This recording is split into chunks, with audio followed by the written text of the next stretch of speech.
investigación nosotros podamos brindarles un espacio para conversar, aprender, para manejar distintos temas y reflexionar sobre lo que es el hacer educativo y sobre todo que nosotros trabajemos lo que es la curiosidad intelectual. Todos podemos ser investigadores, todos estamos de alguna manera conectados a la ciencia, nuestros salones son unos laboratorios y este es el mejor momento para poder experimentar.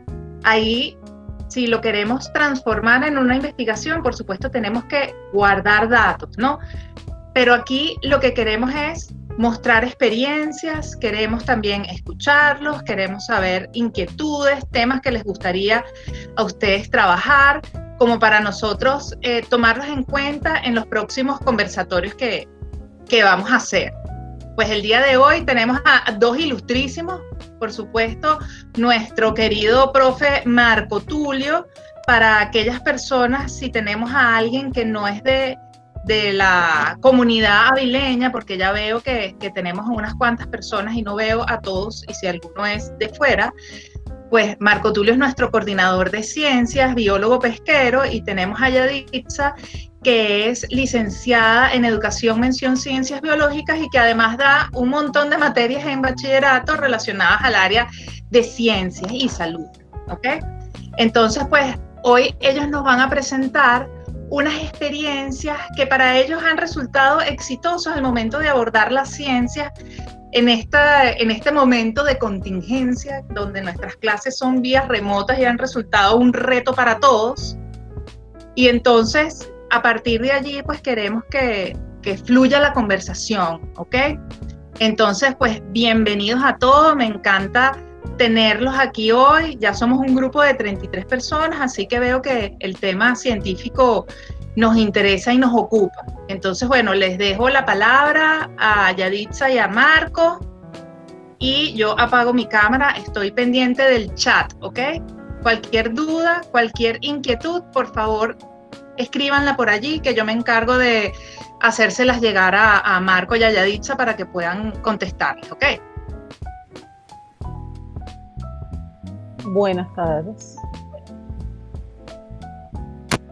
Buenas tardes. Marco, comienzas tú, pongo yo la presentación. Buenísimo. Bien, buenas tardes a todos. Yo supongo que el número de personas que tenemos es porque, claro, ya no hay DirecTV y Netflix se conecta mal y por eso todos estamos aquí tratando de ver algo nuevo.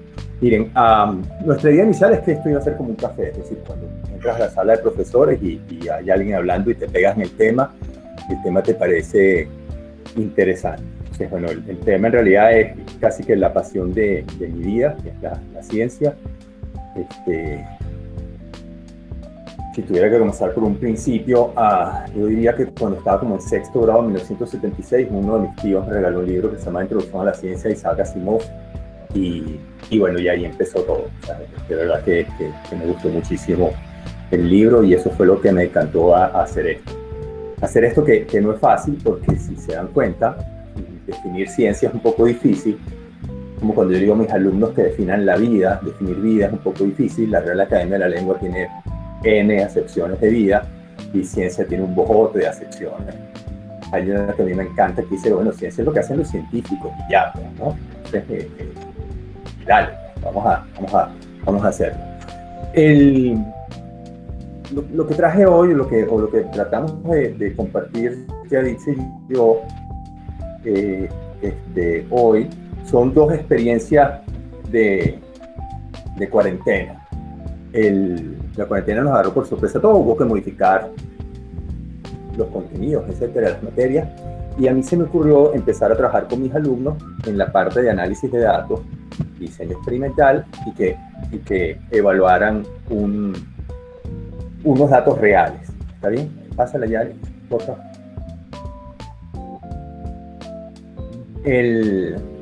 Ok, entonces fíjense, en Internet hay muchísimos datos.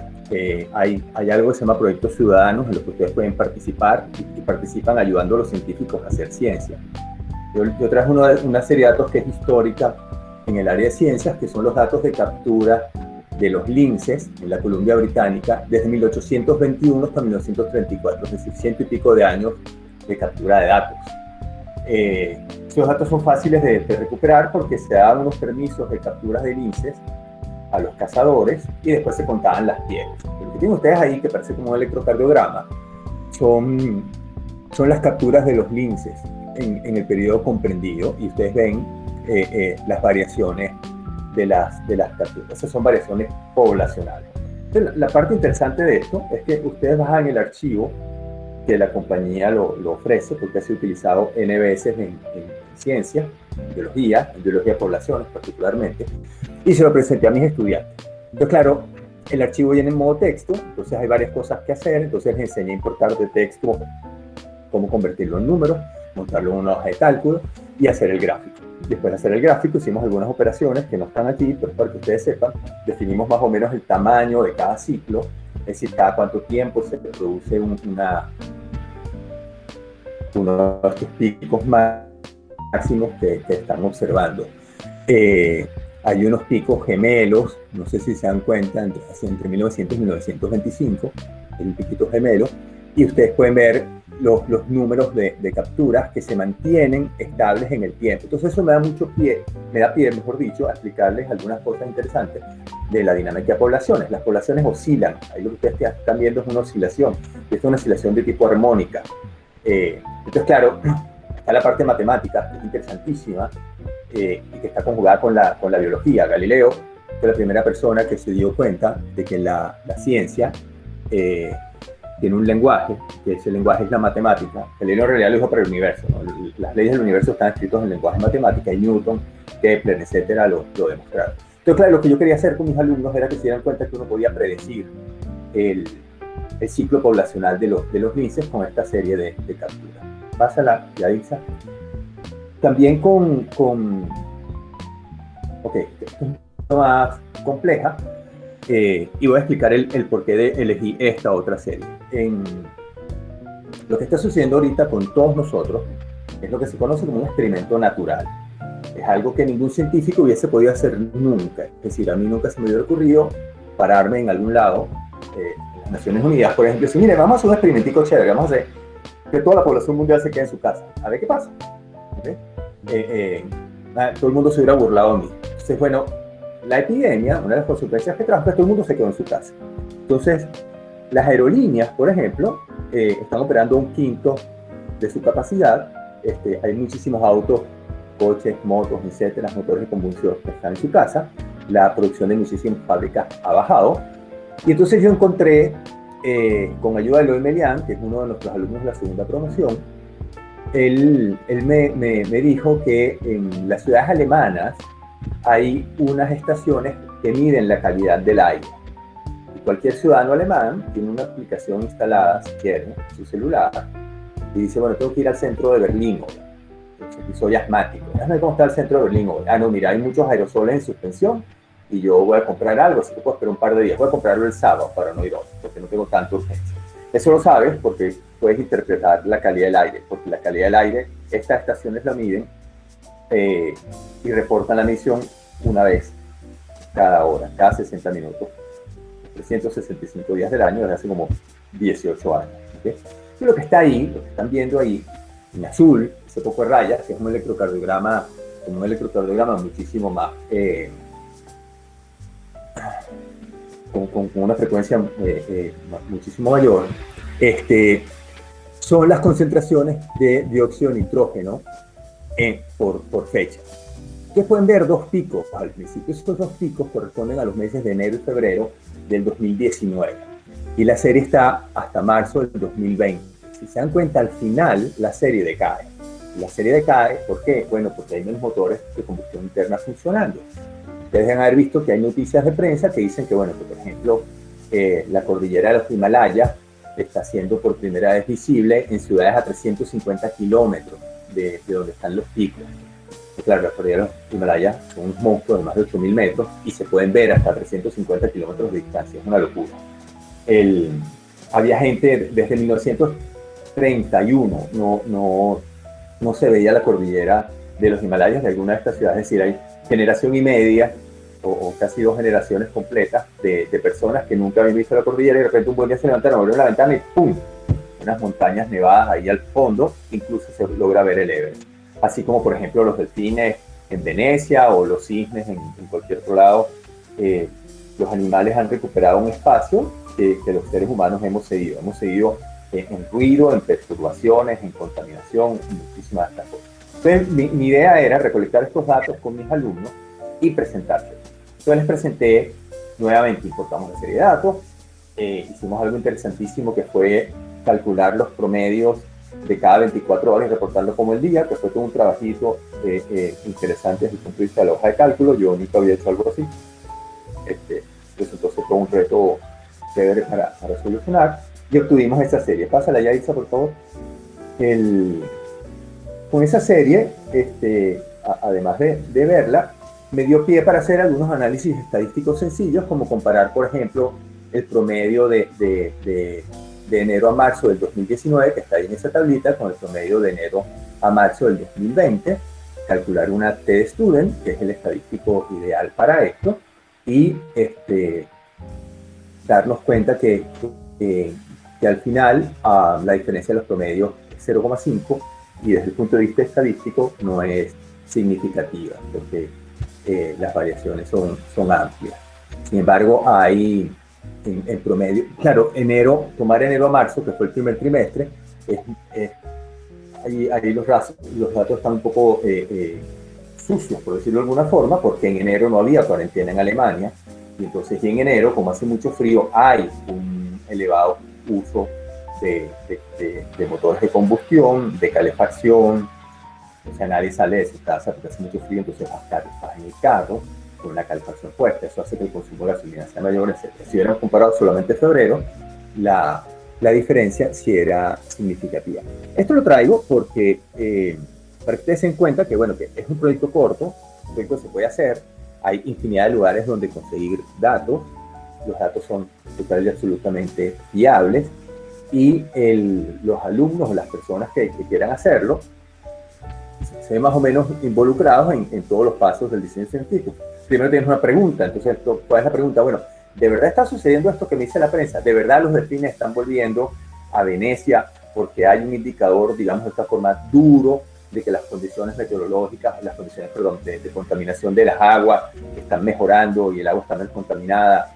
¿O es algo que la gente cree? Es decir, la gente le parece chévere y quiere creer que de verdad está mejorando el clima, o está mejorando las condiciones de la Tierra, o hemos revertido un poco el desastre en el que estamos. Entonces, esa es la primera pregunta. Entonces, pues dice, bueno, ¿cómo lo demuestro? Bueno, lo demuestro buscando unos datos. Ajá, ¿qué datos puedo buscar? ¿Qué datos hay disponibles? ¿Qué sería chévere tener? Entonces, bueno, me doy cuenta que hay unas estaciones donde hay los niveles de dióxido de carbono, que por cierto también las hay en Francia, y las hay en España, y las hay en Inglaterra, o sea, las hay en muchísimos países europeos y países no europeos, también en Japón, por ejemplo. Entonces, bueno, esos datos me sirven para ver si de verdad yo observo un cambio sustancial, significativo desde el punto de vista estadístico de lo que es mi primera impresión de los delfines o los gansos o los zorros corriendo por la calle o lo que sea, los jabalíes en Roma, qué sé yo. Entonces, bueno, obtengo el conjunto de datos, ya de una vez voy dándoles idea a los muchachos de cómo los vamos a comparar, los graficamos, vemos la tendencia de la gráfica, podríamos haber hecho una regresión lineal, pero se nos puede mejor hacer la T-Student. Eso fue lo que hicimos y obtuvimos resultados que no era el que esperábamos, que, bueno, que no hay suficiente evidencia desde el punto de vista estadístico de que los niveles de dióxido de nitrógeno hayan bajado significativamente. Entonces, bueno, a lo mejor elegimos mal el indicador, a lo mejor hemos debido tomar como indicador los aerosoles, que son partículas sólidas en suspensión, o hemos debido tomar los niveles de dióxido de carbono, o cualquier otra cosa, pero eso es parte de la ciencia. Es decir, tú vas a la ciencia a tratar de averiguar algo. Si no tienes lo que tú esperabas, no es que no tienes un resultado, sino que no tienes lo que tú esperabas, pero no tener lo que yo esperaba, ya es un resultado per se. Eso es algo que mucha gente no entiende. Entonces, la gente dice, coño, no sucedió lo que yo quería, entonces no expongo, o no lo llevo. No, al contrario. Muchos de ustedes deben conocer la historia de Thomas Alva Edison con la luz. Él probó 1000 distintos materiales hasta que se topó con el carbono. Los primeros filamentos de bombillos eran de carbono, ahora son de tungsteno y de otra cosa más. Y entonces un periodista le preguntó, entonces fracasó 1000 veces. Él dice, no fracasé 1000 veces, encontré 1000 veces de cómo no se hacía. Entonces, muchas veces el pensamiento científico es de esa forma, así no se hace. Y a veces le choca a la gente, ¿no? Entonces, la gente dice ahorita, por ejemplo, era algo relacionado más o menos con lo que preguntaba Marta, pues con esta pandemia. ¿Qué pasa con las vacunas? ¿Por qué no tenemos vacunas? Bueno, pues las vacunas no son fáciles, no todas las enfermedades tienen vacunas. De hecho, hay solamente una treintena de enfermedades con vacunas, las demás no tienen. El VPH que se está buscando recién la vacuna es desde ahorita, pues, del siglo XXI. La viruela, bueno, con Jenner, etcétera, pero son rabia con Pasteur. O sea, es un número finito e innumerable, o sea, no son muchas las enfermedades. Hay una anécdota de la secretaria de salud de Ronald Reagan, cuando Ronald Reagan le preguntaron que en cuánto tiempo se iba a tener la vacuna contra el SIDA. Ella dijo que en 2 años iba a estar la vacuna contra el SIDA. Si se dan cuenta y echen memoria para atrás, bueno, Ronald Reagan hace como 20, 30 años que gobernó, pues, ¿no? En 1989. Poco antes de la caída del muro de Berlín estaba Reagan pidiéndole a Gorbachev que tumbara el muro. En esa época gobernó Reagan. Entonces, y todavía no tenemos la vacuna contra el SIDA. Si bien es cierto que hoy en día tenemos herramientas muchísimo más sofisticadas para tratar de dar con la vacuna, bueno, también es cierto que las expectativas son muy altas y las expectativas altas hacen que la gente se decepcione rápidamente. ¿Okay? Entonces, bueno, hay gente trabajando, hay un montón de grupos trabajando en la vacuna. Hay 120 y pico de candidatos a vacunas y las 120 y pico candidatos a vacunas se agrupan como 7 o 8 estrategias diferentes. Eso es la ciencia. Entonces, le preguntan a la gente de Novartis, por ejemplo, y dice, bueno, sí estamos trabajando en una vacuna, pero puede no dar resultados. Entonces, esta gente que dice que no puede dar resultados, bueno, porque es verdad, es una desgracia, pero es verdad, se puede no dar resultados. Entonces, yo corto hasta ahí, porque son como 15 minutos cada uno, supongo que todos ustedes después querrán preguntar, que es mucho más chévere que escucharme hablar a mí de series de tramperos en Columbia Británica, y le doy la palabra a Yadixa, que va a hablar de redes tróficas.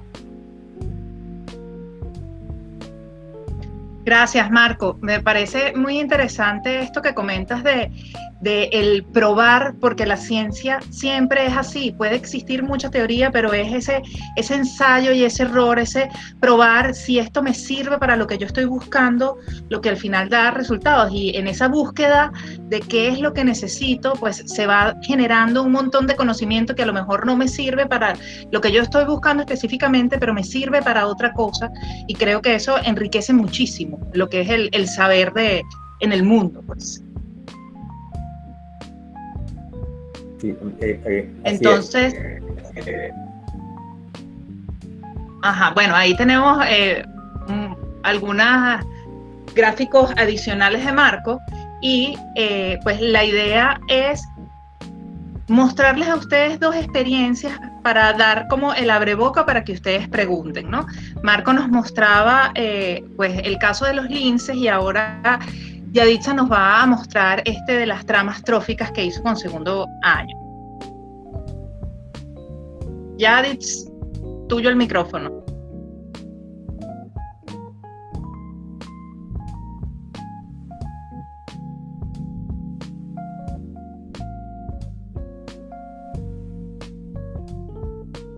Yaditza, no te escuchamos. ¿Alguien escucha a Yaditza? Aló. Ahora sí, Yaditza, ahora sí te escucho. Perfecto, de inicio. Ok, esto es lo que hemos hecho, este lapso en segundo año.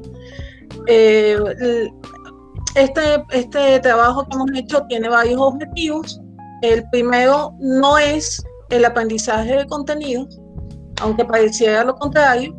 El primero es el aprendizaje de obtención de información confiable con miras a que cuando lleguen a manos de Marco Tulio puedan encontrar la información que les indica, ¿okay? Y que deben manejar para el IB. Y por supuesto, bueno, después de eso viene todo lo demás, el aprendizaje de contenidos, el aprendizaje, la apreciación de la fauna y flora venezolana, etcétera, etcétera, etcétera. Bien, entonces, repasando un poquito a niveles tróficos, con sus productores, consumidores, descomponedores. Bien, lo primero que hice con los chicos fue establecer un foro. Eso fue la primera actividad que hicimos este lapso, sobre el efecto de la actividad humana sobre los ciclos biogeoquímicos. Y los ciclos biogeoquímicos son un nombre bastante rimbombante, pero en realidad estamos hablando de lo mismo que ellos ya habían visto en primaria, que es ciclo del agua, ciclo del carbono, y bueno, algunos otros ciclos un poco más complejos, el de nitrógeno, etcétera, etcétera. ¿Ok? Entonces ellos debían buscar información confiable, responder. Ellos tenían 6 preguntas, de las cuales debían responder 4, ya fuera contestando las preguntas o comentando y complementando las respuestas de algunos de sus compañeros. Aquí tenemos un ejemplo. Esto es una respuesta de un chico, ¿ok? O sea, él respondió 4 preguntas y sus compañeros contestaron y complementaron con base en la investigación que habían hecho. Estos 2 chicos solamente hablaron, claro, ellos investigaron, pero ellos solo complementaron. Este último chico incluso hizo citas, que era lo que se les estaba pidiendo en realidad, que hicieran citas, ¿okay? Que utilizaran datos y que pudieran comprobar que la información que ellos estaban manejando era información confiable y que valía la pena escribirla y complementar la respuesta de sus compañeros de esta manera. ¿Okay? Luego de este foro, ellos debían hacer, ya entramos, o sea, dejamos la parte física del ecosistema y entramos en la parte biológica del ecosistema. Ellos debían hacer una infografía muy teórica donde ellos hablaran de lo que eran los niveles tróficos, productores, consumidores, descomponedores, y lo que es una trama trófica y lo que es, o sea, la diferencia entre cadenas tróficas y tramas tróficas. ¿Okay? Aquí tenemos 2 infografías, más o menos esta tiene un peloncito, pero esta está bastante bien. ¿Okay? Están más o menos bien logradas, con la idea de que tuvieran en claro cuál era el próximo tema que nosotros íbamos a tratar.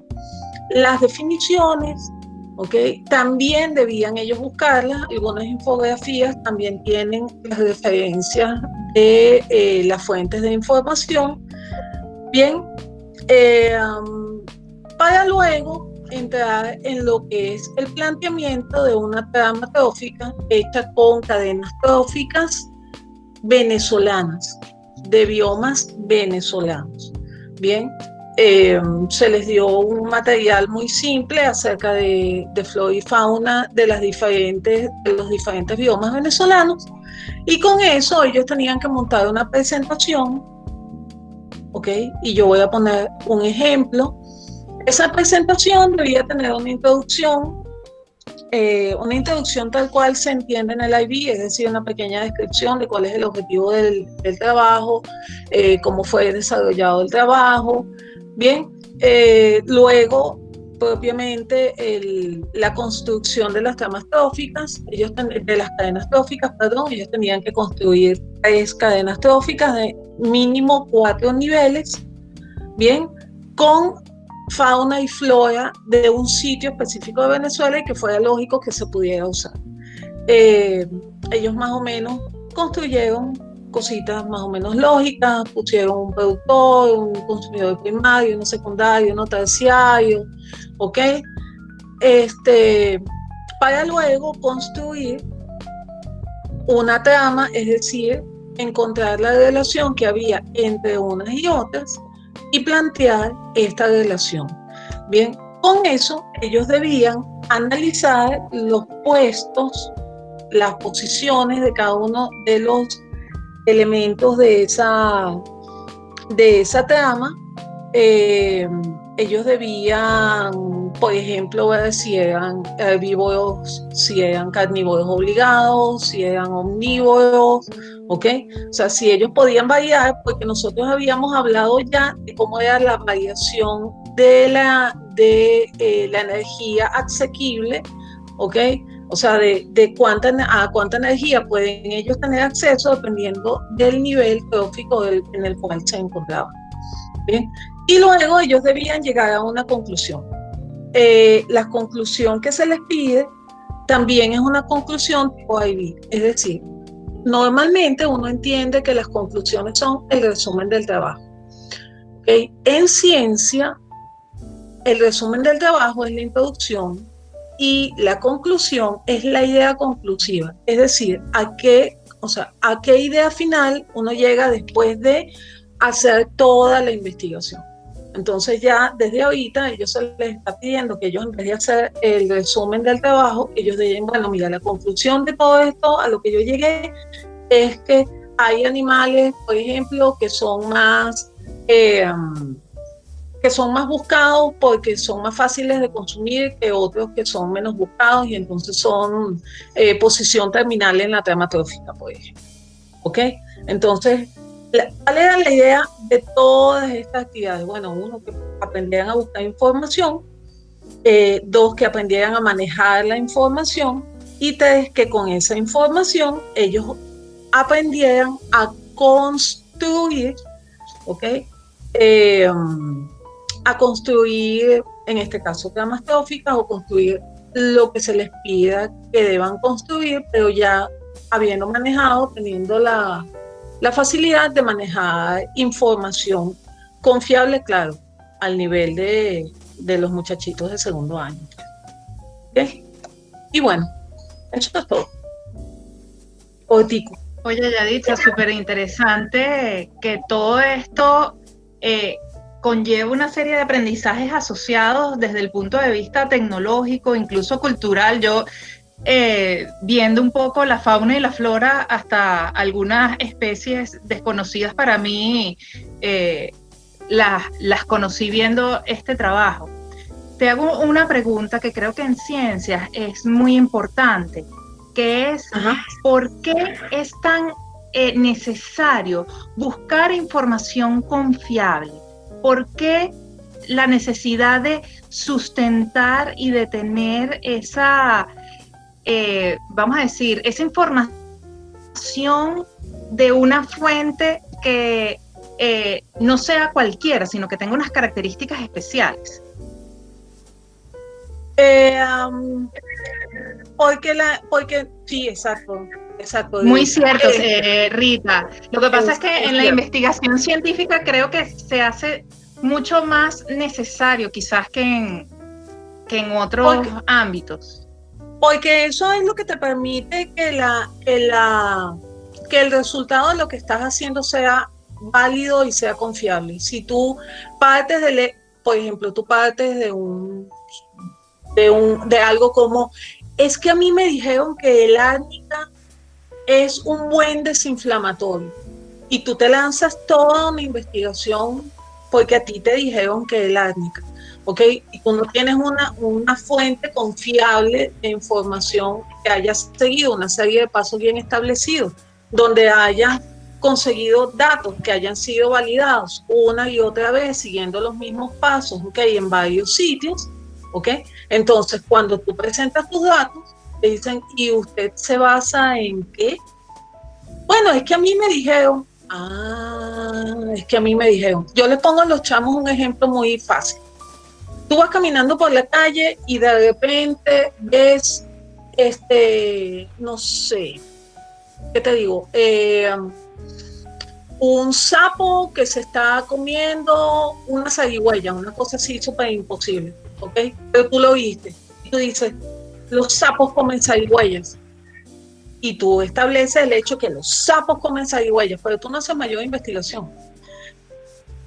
Eso es un falso, ¿ok? Si tú hubieras hecho la investigación y hubieras realmente ido al campo y hubieras, ¿sabes?, investigado y de observado, mira, yo observé 800 sapos y de los 800 sapos ninguno se comió una zarigüeya. Y lo observé así, a tal hora, utilicé este método, los sapos eran de la especie tal y los sapitos lo que comieron fue hormiguitas de la especie tal, grillitos de la especie tal, ¿me entiendes? Y eso lo repiten y lo repiten y lo repiten, ¿ok? Entonces, eso, o sea, eso le da credibilidad a tu investigación. Si no lo haces, entonces cuando los muchachos entran a buscar investigación, a buscar datos, perdón, y se meten, no sé, ahorita me estaba preguntando una, ¿la IFEDA es confiable? Y yo, ¿tiene algún autor? No. ¿Sabes cuándo fue actualizada? No. ¿Utiliza fuentes primarias, es decir, investigaciones que generan conocimiento? No.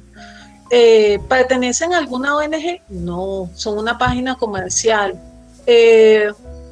¿Sabes si el autor es especialista? No. No es información confiable. O sea, eso es como que si un economista le gusta la biología y se faja de escribir biología. Pues eso es. Eso que dices es súper importante porque nos pasa mucho ahorita buscando información, ahora que estamos todos en nuestras casas y que quizás no tenemos libros a mano o una biblioteca como de repente la del colegio para buscar y asesorarte, o incluso tus propios compañeros, que hay muchas afirmaciones en distintos medios que no tienen sustento. O sea, lo dijo porque lo pensó así, porque le pareció, porque fue producto de una observación de un momento dado y no es algo sistemático. Y eso muchas veces nos hace hacer afirmaciones o incluso cometer errores en nuestras clases. O sea, a mí me pasó incluso haciendo mis primeros trabajos en matemáticas que yo presenté incluso para una revista y me decían, esta afirmación, ¿de dónde la sacaste?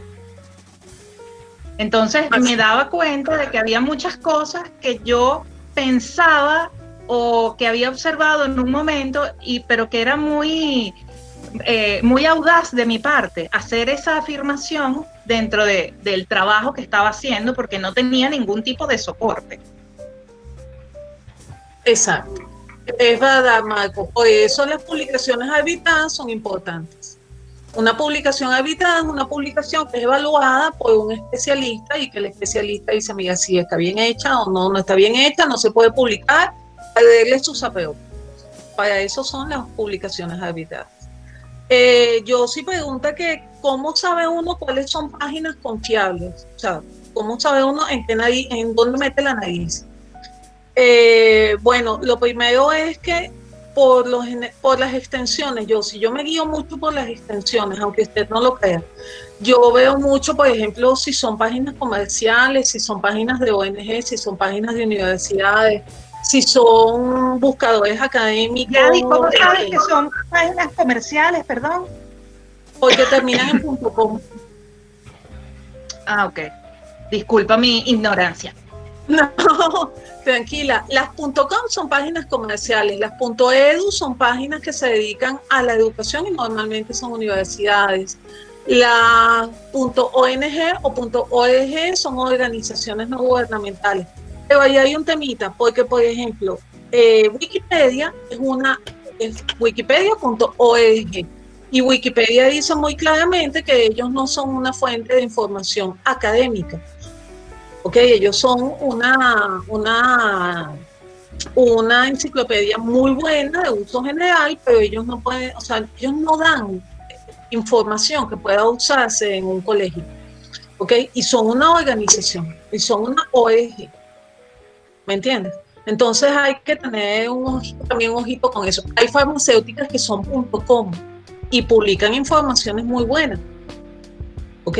Entonces yo me guío por las extensiones, pero también hay que ver exacto, Daniela. Por ejemplo, Cielo, que es un repositorio de publicaciones científicas, ¿ok? Claro.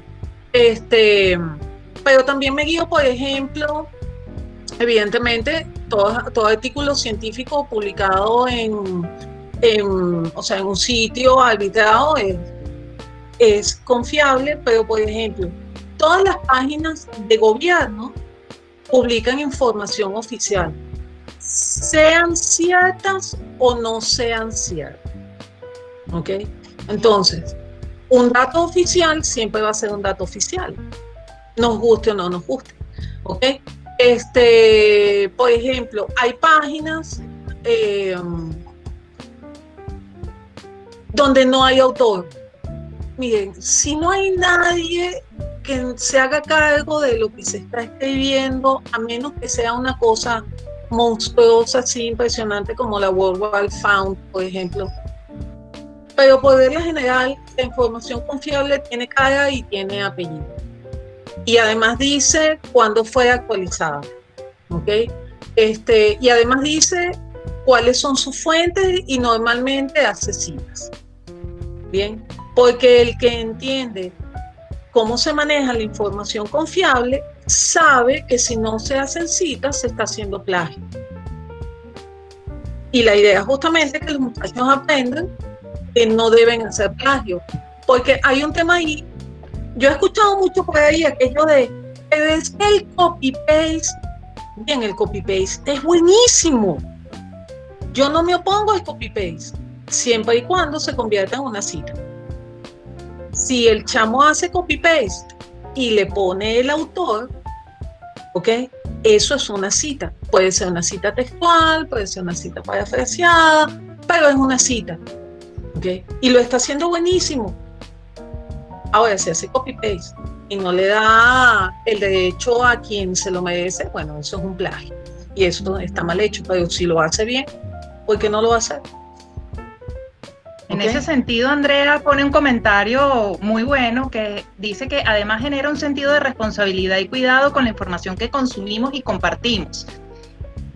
No solamente con la información que consumimos y compartimos, sino también con el autor que lo hace, porque el plagio al final es eso, que no le estamos respetando la autoría a la persona que lo dice, que probablemente sea producto de un estudio y de una investigación para haber dicho una afirmación, por ejemplo. Entonces es súper valioso el ir creando esa conciencia en los estudiantes. Exacto, no solamente por el IB, sino por una forma de vivir y de tener mucha más conciencia de lo que uno dice, de dónde lo dice y por qué lo dice, ¿no?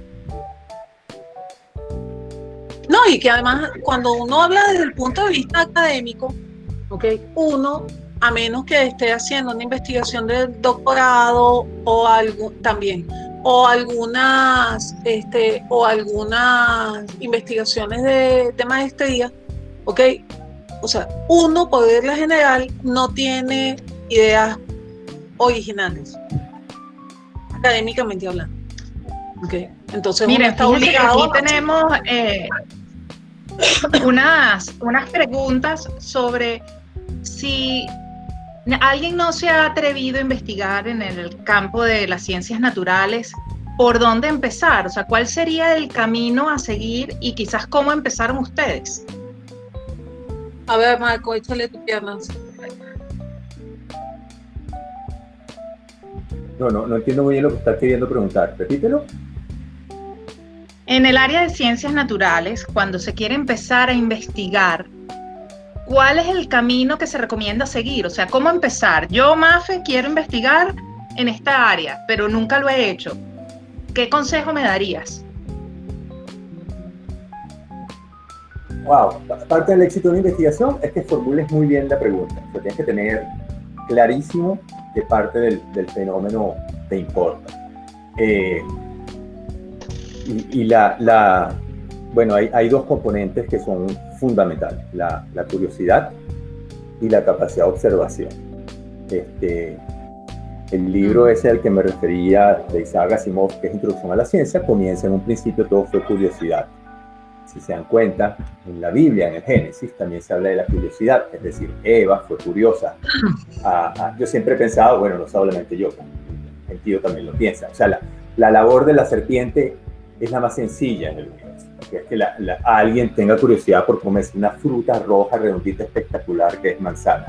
Que por cierto, el otro día leí un artículo que decía que manzana era una mala traducción, que la fruta no era manzana. Pero bueno, en fin, Mafalda decía que, bueno, que usted imagina si se hubieran comido una patilla, por ejemplo, ¿no? ¿En dónde estaríamos?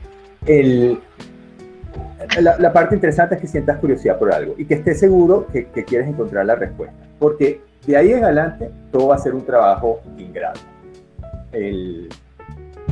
Yo tengo infinidad de ejemplos de gente que se ha enfrascado en investigaciones y no ha sabido calcular el trabajo que lleva su pregunta inicial, ¿no? Estoy seguro María Dolores está sonriendo ahorita.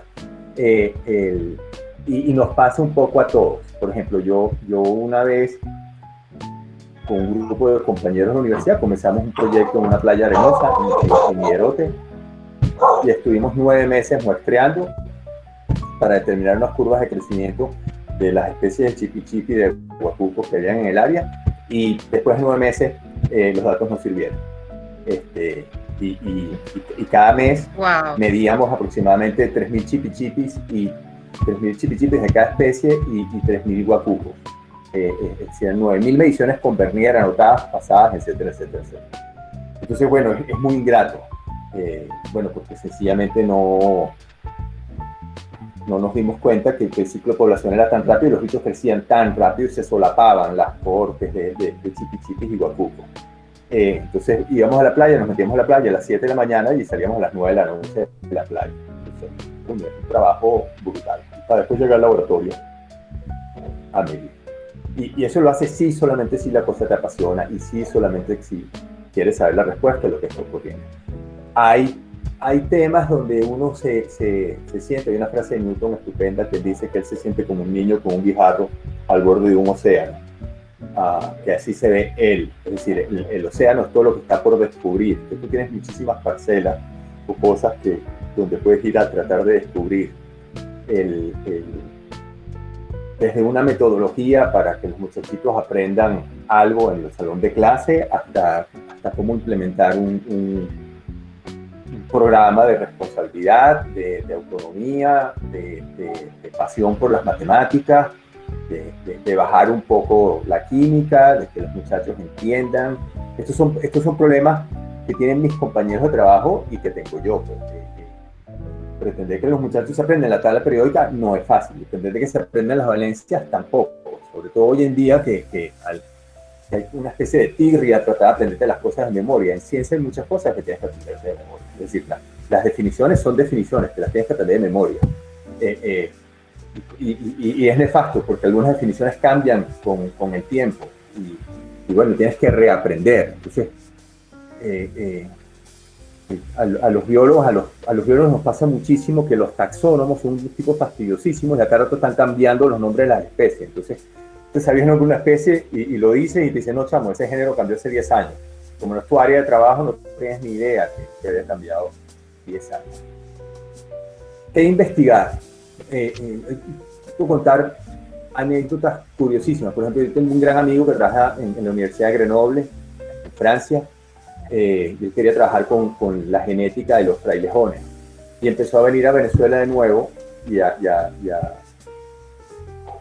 investigar con otro compañero de la Simón Bolívar. Ellos son dos de la Simón Bolívar, uno trabaja en Grenoble, otro trabaja aquí en la Universidad de los Andes. Sale en el documental ese que hay sobre la Universidad de los Andes ahorita, es Luis Daniel Janví, que es coautor del libro Los Glaciares, está muy interesado en el área de glaciares, y Jesús Cabimas es el otro muchacho, un muchacho, un carajo, un tipo hechos y derechos, que quería trabajar con la genética de poblaciones de los frailejones. Entonces empezaron a venir acá y bueno, en primer lugar, ¿con qué frailejones vamos a trabajar? Y los primeros 2 años lo que hicieron fue describir nuevas especies de frailejones. Entonces, gracias al trabajo de ellos, ahora hay 7 nuevas especies de frailejones que han tenido que describir con taxónomos, etcétera, etcétera, etcétera, y todavía no han podido empezar a trabajar en serio con la parte de genética de población. ¿Por qué? Bueno, porque encontraron un problema más interesante todavía, que es que la diversidad de los frailejones es muchísimo mayor de lo que se esperaba, de lo que se creía y de lo que se sabía, y es una oportunidad de describir unas especies ahí que son importantes. Entonces, Mira, Marco, la respuesta no es una. Ajá. Marco, Mildred hace Sí, una pregunta, oigo. que es si recomiendan Ajá. alguna estrategia particular para la revisión de antecedentes. Wow. De pronto es buena también. Bueno, depende de lo que vayas a hacer. A ver, si te sirve de algo. En mi tesis de licenciatura de Simón Bolívar yo tenía 135 referencias bibliográficas que consulté de licenciatura, de las cuales un montón eran antecedentes. Pero, por ejemplo, si se leen los trabajos de Einstein, los trabajos de Einstein de 1905, del sueño milagroso, sus referencias eran mínimas, y básicamente eran mínimas porque las cosas que se le ocurrían a él eran inéditas. Pues. La teoría de la relatividad estuvo años hubo que esperar años para demostrar que el tipo tenía razón, pues, ¿no? Esperó un eclipse y cuando hubo el eclipse se nubló todo, entonces ese eclipse no sirvió, tuvo que esperar 8 años más para otro eclipse. O sea, así por el estilo. Entonces, el tamaño de la revisión bibliográfica depende de lo que tú estés estudiando, pues, ¿no? Supongo que si filosóficamente vas a trabajar con la definición de ser humano, coño, hay bibliotecas enteras de eso, o sea, tienes para echar para arriba. Si vas a empezar a investigar, por ejemplo, en la filosofía de los robots, en la toma de decisiones, ¿cómo se llama? En la moral de los robots, bueno, no hay tanta. O sea, no hay tanta en comparación, hay muchas, pero no hay tanta en comparación. Entonces depende un poco del fenómeno. Es una respuesta acomodaticia, pero es la verdad. O sea, no hay una respuesta exacta. Depende de lo que vayas a investigar, pues, ¿no? Pero sí hay ciertas cosas que puedes hacer. Por ejemplo, puedes localizar términos muy específicos que estén relacionados al tema que tú quieres investigar, ¿ok? Ponerlo en los buscadores académicos. Hay buscadores académicos como Google Escolar que tienen inteligencia artificial y que con ellos no es necesario que uses booleanos, no es necesario que uses ningún método de búsqueda, porque o sea, como ellos construyen perfiles de lo que busca la gente, etcétera, etcétera, ellos entienden que estás buscando tú. Pero tú puedes utilizar métodos de búsqueda, por ejemplo, en Redalic o en Cielo, ¿ok? Por ejemplo, si tú vas a buscar, no sé qué te digo, clorofila y fotosíntesis. Entonces pones clorofila más fotosíntesis, o sea, usar métodos de búsqueda muy específicos para que te arrojen la información que tú estás buscando y no te distraigan en cosas que no tienen relación con lo que a ti te interesa, y así cortas muchísimo trabajo y te ahorras muchísimo tiempo, por ejemplo. ¿Ok? Y oye, por Yaditza, supuesto, ¿tú nos podrías escribir en el chat aquí algunos nombres de páginas de ese tipo que pudieran, pues, ayudar a todas aquellas personas que se aventuren a investigar, pues, para que busquen esos antecedentes? vale, claro, estoy en eso. Google acá. Miren, y hay aquí una pregunta de Marta, muy interesante, que dice si, ya va, se me cerró el chat ahora, ajá, ¿la escuela de contenidos puede matar el placer de investigar? No. ¿Por qué? Wow. No. ¿Tienes una escuela de contenido? No. El que investiga, o sea, el que investiga es porque siente el placer de buscar información y de conseguir información de calidad que valga la pena. Okay. Yo particularmente soy de las que cuando veo algo que es mentira o que me ataco y empiezo, ¿sabes? Me empiezo a convertir en un monstruo. Porque es realmente, o sea, es un placer realmente conseguir información que valga la pena, que sea inherente, que tenga algún impacto sobre lo que estás haciendo. Entonces, no. Si alguien siente que está investigando y que eso le está matando las ganas de seguir investigando, está mal orientado. Está investigando hacia donde no es. O sea, el que investigue porque siente la pasión de investigar, o sea, encontró un filón de información, de conocimiento que le interesa, y por ahí se va a meter y va a buscar. Si no lo siente, está mal ubicado.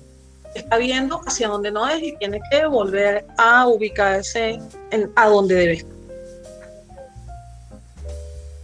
Sí, yo creo que nosotros como docentes tenemos una misión importantísima ahí en nuestros niños, porque yo creo que los niños son los primeros investigadores porque son curiosos por naturaleza, y nosotros muchas veces esas preguntas del por qué, que a veces pueden ser tan incómodas, podemos llegar a cercenarlas cuando ya se nos acaban las respuestas, pero más bien hay que incentivarlas, y si no tenemos la respuesta, bueno, vamos a buscarlas en conjunto, porque allí es donde nace el investigador, y yo creo que más esta curiosidad intelectual y esas ganas de saber es lo que está moviendo el mundo. Ya nosotros no sabemos cuáles van a ser las profesiones del futuro, pero todo aquel que tenga la capacidad de investigar, de generar conocimiento, de ir más allá, va a tener el éxito garantizado en cierta parte para mí. Sí, cómo no. Sí. Yo voy a agregar un par de cosas. Nosotros somos ahorita digamos, ahorita no, desde hace un montón de años, somos una sociedad de conocimiento. Y nos llama mucho la atención cómo otras especies también generan conocimiento, generan cultura y transmiten esa cultura de un individuo a otro. Hay N ejemplos documentados en biología, en ecología, etc. El conocimiento es valiosísimo, es decir, el conocimiento es una de las cosas que le permite al tonto de la generación que viene resolver los problemas que el tipo más inteligente hace 2 generaciones no podía resolver. ¿Okay? Newton, que yo solamente le conozco 2 frases humildes en toda su vida, ¿okay? Tenía una que decía, que a mí me fascina, decía: si yo logré ver lejos es porque me monté en hombros de gigantes, es decir, es porque yo trabajé sobre otras cosas que alguien había trabajado. Y uno de esos gigantes era Galileo Galilei, que era un tipo estupendo, a mí me fascina Galileo. Y yo he mencionado esta frase, yo creo que por lo menos lo hago 2 o 3 veces a la semana, con mis alumnos, con la gente en el café, en el colegio, y un larguísimo etcétera. Hace unos días hubo un hito en la carrera espacial, que es que por vez primera 2 astronautas llegan a la Estación Internacional Espacial, es decir, 2 astronautas salen de la atmósfera de la Tierra montados en una nave que construye un ente privado, que es la nave Falcon X, de los cohetes Falcon X de Elon Musk, ¿no? Por cierto, se llaman Falcon por un guiño a la Guerra de las Galaxias, por el Falcon Millennium, un poquito freak de la ciencia ficción y de las películas de este tipo. ¿Qué hizo Elon Musk? Elon Musk quería tener un cohete, y fue a comprar un cohete en Rusia, de estos cohetes que se usaban para mandar misiles, y el cohete costaba $8 millones y se usaba una sola vez. Y él dijo que bueno, eso era súper absurdo, y entonces él decidió construir sus primeros cohetes. ¿Qué hace una persona cuando decide construir sus primeros cohetes? Bueno, el tipo se leyó todo lo que había, desde Sikorsky, el ruso, hasta lo más moderno. Hizo Bill Gates para programar DOS. Bueno, se leyó la enciclopedia de programación, que son 14 tomos. A mí me impresionaba cada vez que iba a la biblioteca de Simón Bolívar y veía aquel monstruo ahí. Steve Jobs comía libros. El tipo de Amazon, cuyo nombre se me pierde ahorita, es un lector furibundo. Entonces, es decir, es utópico pensar que vamos a avanzar sin saber lo que hay. Por eso uno hace una revisión bibliográfica. Hace unos meses, hace unas semanas, murió uno de los tipos de Lelutier. Hay una canción genial de Lelutier que se llama Don Domingo Díaz de Carrera, que es un tipo que redescubre América. ¿Okay? Y lo ponen preso. ¿Por qué? Porque llegó a Caracas y fundó Caracas, que ya estaba fundada. O sea, lo que estoy tratando de decir, que es un chiste, es que si tú no lees lo que se ha hecho, coño, vas a volver a hacer algo que alguien ya hizo. Si tú lees lo que ya se ha hecho, entonces de repente encuentras algo que te despierta la curiosidad que nadie ha pensado antes. Eso fue lo que hizo Elon Musk ahorita con el cohete. Vamos a aprovechar el tema del cohete. En primer lugar dijo, bueno, ¿por qué tengo que botar un cohete cada vez que lo uso? ¿Okay? ¿Por qué los cohetes se siguen construyendo con tecnología de los años 60? Lo que haces es agrandarlo. Si quieres llegar más lejos, bueno, es un cohete más grande. No gana, trata de llegar más lejos con un cohete más pequeño, con materiales nuevos. Porque en los años 60 ahorita ha habido una revolución. En los años una exageración de mi parte, ¿okay? Pero básicamente es así, es decir, la NASA está usando un cohete que era descendiente directo del Saturno V. Y el Saturno V era descendiente directo de los cohetes B1 y B2 con los que los alemanes bombardeaban Londres. ¿Okay? Es decir, están usando una tecnología de los años 40 que desarrolló von Braun para Hitler. ¿Okay? Y lo que has hecho es que el cohete, bueno, lo hiciste más grande. Es como que yo tuviera ahorita, o como que todos nosotros tuviéramos ahorita la premisa de que el carro más chévere es el carro más grande. Entonces todos nosotros tendríamos autobús parado en la puerta de la casa, porque funciona con la misma tecnología. Entonces no se ha modificado la tecnología fundamental, que son los motores de propulsión, los materiales por los que se construye y un larguísimo etcétera. Entonces, ¿qué hizo Elon Musk? Bueno, echó por tierra todo lo que había. Dijo, no, hay que comenzar de cero. Y empezó a experimentar. Entonces, empezó a experimentar. Y lo único que él sabía era, en este caso, a lo mejor responde a Marta, lo único que él sabía era lo que no quería. O sea, él no quería ir con los cohetes Progreso como los rusos o los cohetes Saturno V como los norteamericanos. Él quería diseñar un tipo de cohete que fuera más versátil, que fuera recuperable, que fuera reutilizable, que fuera más rápido. ¿Okay? Y lo logró.